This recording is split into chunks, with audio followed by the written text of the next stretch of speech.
faced a lot of adversities, and one of which was just getting sick while I was sick while I was down there. Hmm. Didn't know the language well. I was just picking that up and Yeah. whatnot. So there were quite a few adversities I had to face while I was down there, but.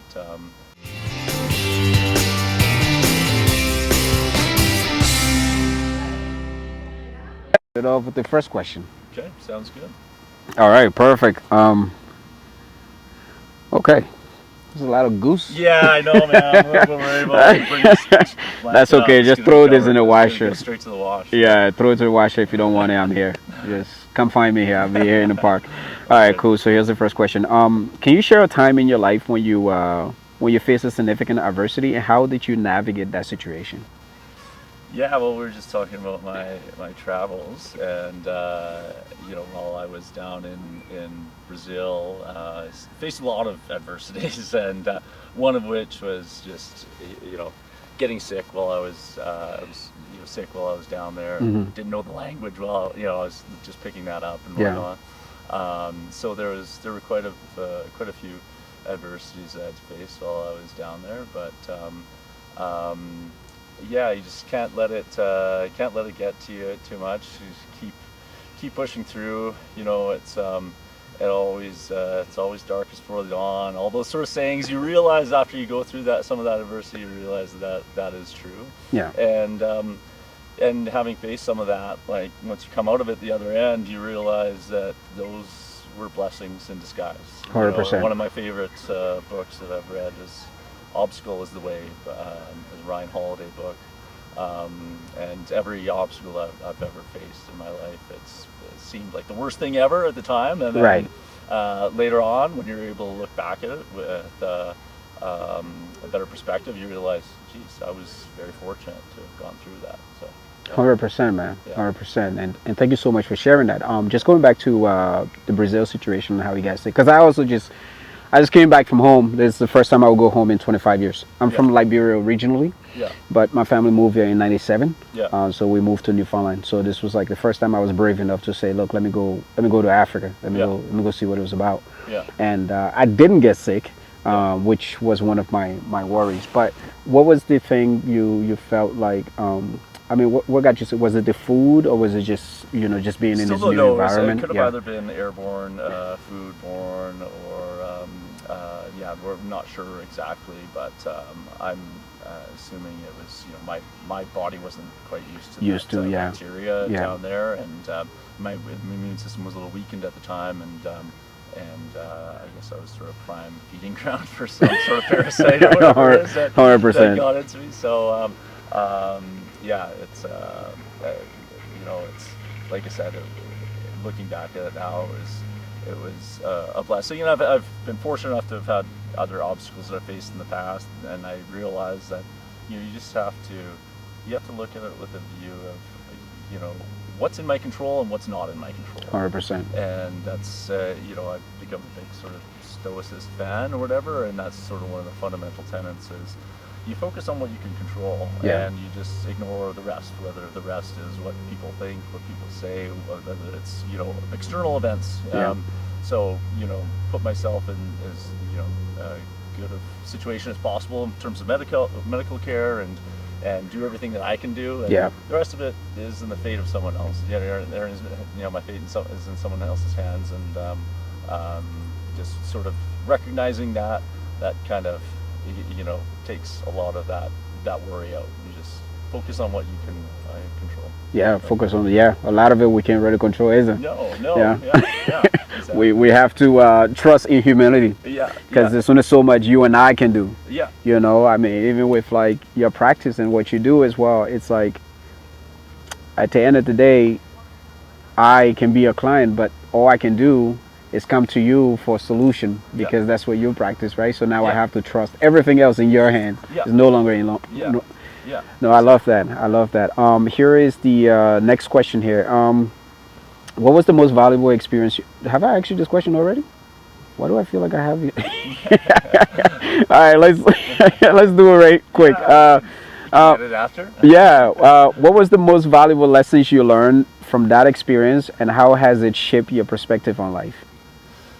Um, yeah, I think it's more just the more experience you have. You can say, oh yeah, just focus on what you can control, but actually having to go through those those adverse experiences where you have to put that into practice, Hmm. that that strengthens you so much when Hmm. you realize, oh yeah, there's a lot of truth to that saying, Yeah. and this is what I just need to revert to, that mindset. Just do everything I can.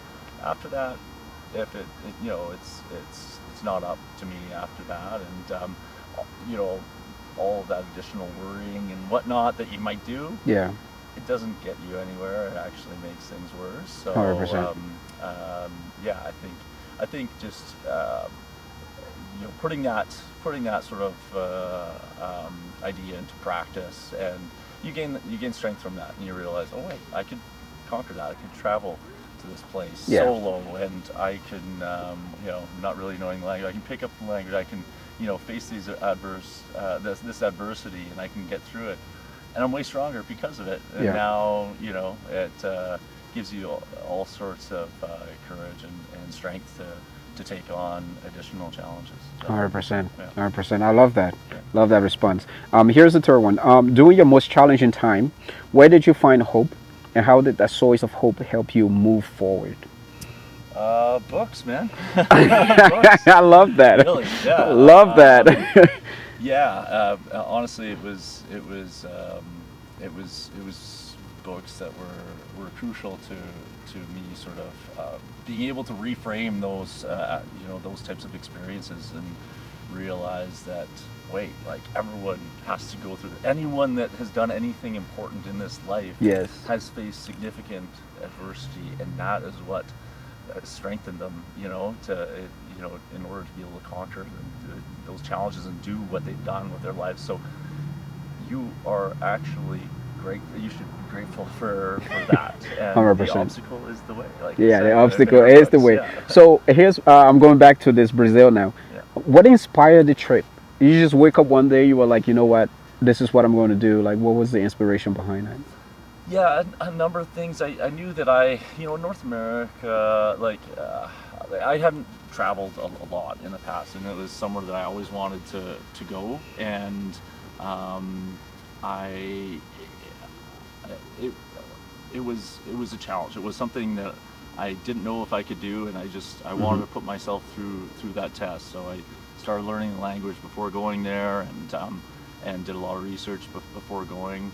And when you're able to set those challenges for yourself, and let fear guide what you do, not what you run away from, Right. and go to it, like those, I think, were the best experiences you get in your life. And as long as you approach it with the mindset that whatever doesn't kill me makes me stronger, that's exactly what happens. Yeah, So exactly. there were times It where I didn't thought kill, it was right? gonna kill me. Yeah. And there were definitely some low times, but so grateful for having gone through that. And now I realize that what I've been exposed to in North America, like, this is just a dot in the in the grand scheme of things, wherever, Yes. like, where I've really lived in the past. And Yeah. I haven't really had that exposure to other cultures, to other continents, to and to other people, other languages and whatnot. And I knew there's so much to be gained in terms of education experience and whatnot, that I was sort of missing from my life. And I'm so glad that I did it, because now it's sort of triggered this desire to travel, including to Africa. yeah. Just researching Africa. Yeah, yeah. So, I was in the same space too. I remember I was having a conversation with my mentor. I'm like, I don't know, man. I just feel so stagnated. I work in oil and gas. Yeah. It's like I feel so stagnated, and it got nothing to do with money. I just feel Yeah. like there's something missing. Yeah. And I was like, I don't know. Maybe I'll go to Africa. And my brother has a pretty good job there. He works out there, so I was like, maybe I'll go. He said, you know what? It's probably the best thing you can do. And I'm Yeah. so grateful Yeah. now that I did that, because I think everything I was afraid of, things I was unsure about, now I can talk about Ivory Coast with certainty and say I was there. Yeah. No one can take that away from you. Yeah. It's like, Yeah. I was there, I saw this. This is what happened. This is how it went down. And Yeah. just having that knowingness Yeah. that that's what life was, and that's Yeah. what life is, Yeah. has sort of opened up another gateway, another hunger almost, and Absolutely. planted another seed of hunger to like, Yeah. I want to explore more. I Yeah. want to go to China. I want to see what they're doing over there. Yeah. I just want to go see stuff. I Yeah. just, you know, go Yeah. with my camera and Yeah, yeah, absolutely. I love that. It's a good way of putting it, like just being like stagnated. Because I think, when I think of it, that's kind of how I was feeling here as well. Like yeah, there's only, yeah, this was comfortable. It was good money. yeah, Um, got a good life here, but just don't know how much um, growth I was going to experience. Here, just continuing to sort of live that life right, and not sort of face those fears. I think facing those fears, that's the path to growth. yeah, And some incredible experiences, and opens up your world. You realize that I've been only exposed to just a really tiny sliver of the world so far, and there's 100%, so much to learn, yeah, and so many experiences to be had.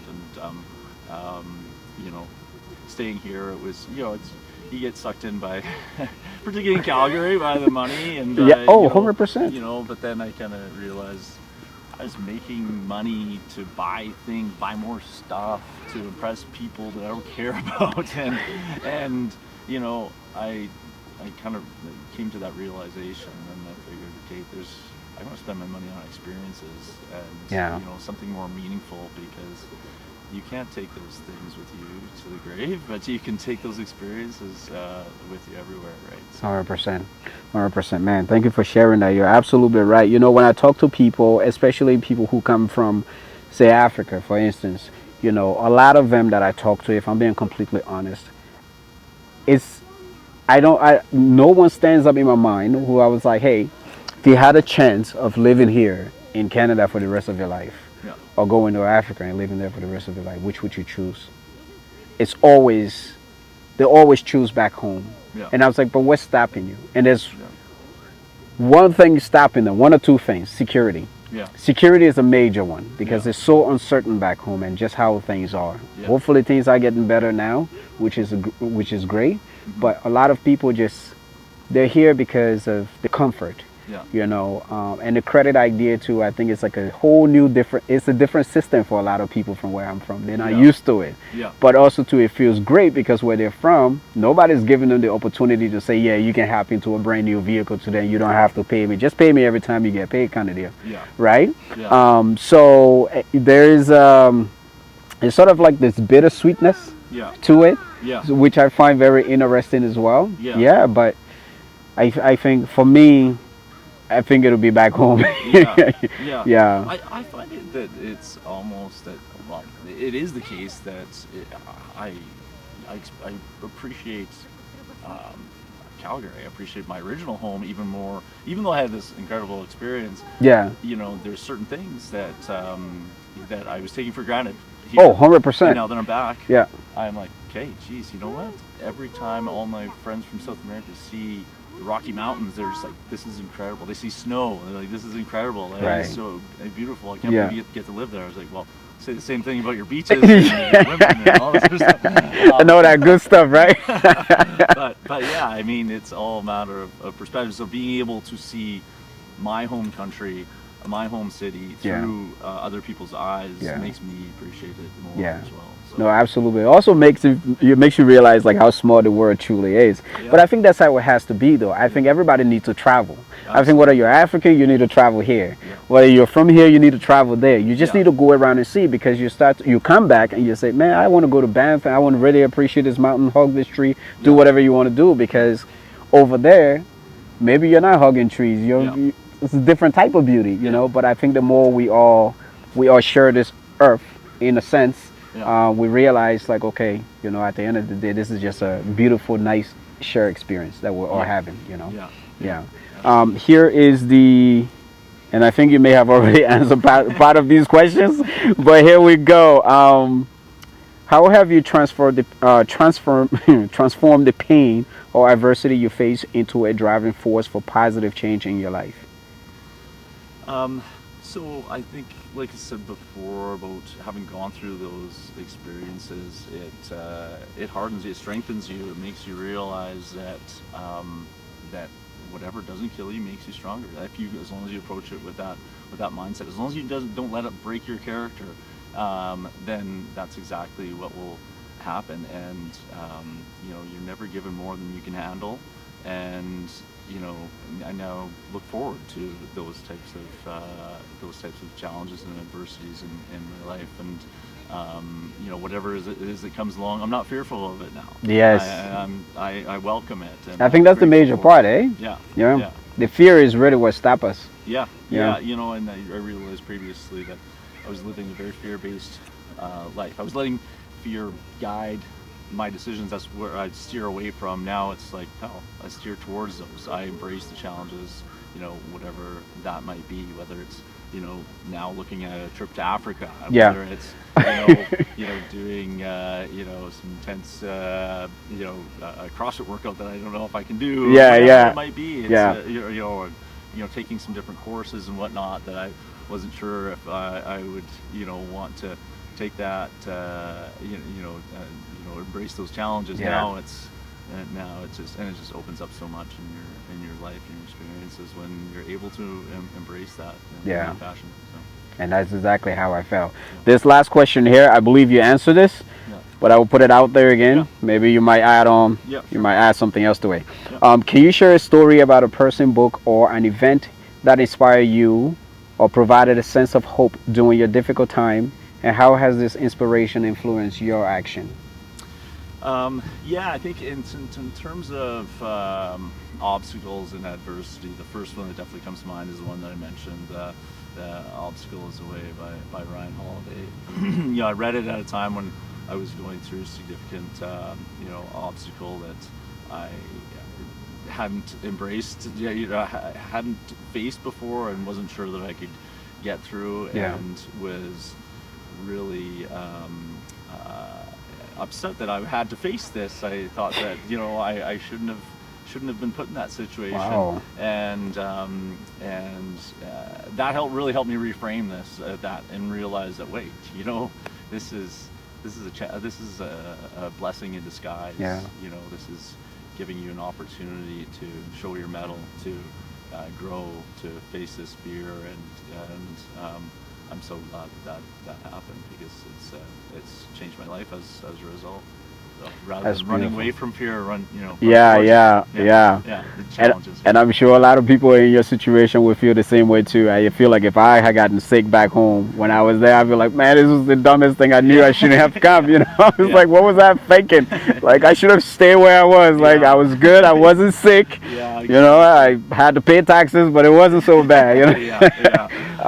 Listen, man, I want to thank you so much, and but we can't leave this on a bad note. So we're going to give you the opportunity to just kind of advise anybody whether it's travel experiences or just overcoming fear or whatever it is, whatever final words you have, advice you want to put out there in the world.